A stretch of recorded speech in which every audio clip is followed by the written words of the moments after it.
طيب يا فضيلة الشيخ، أنا ليا صديقة هي معاها 3 أولاد، وزوجها كان معترض على الحمل الثالث، وهو شاء ربنا ان هي يعني بقى عندها 3 أولاد. المهم هو دلوقتي بيشتكي منها ان هي يعني في دوشه في البيت وكده، فهو اتجوز عليها، فهي قالت ما فيش مشكله بس تعدل ما بيننا.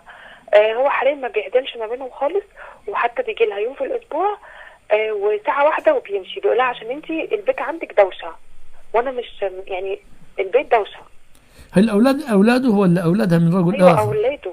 طيب ما اولاده. دوشة، ما اولاده. الدوشة حل عليها هي الأخرى. طيب هي بتقول له طلقني عشان اتجوز بقى انا واشوف حياتي زي ما انت ما شايف حياتك. أيوه. اهلها بيقولوا لها عيب واهله بيقولوا لها عيب، بتقولي كده.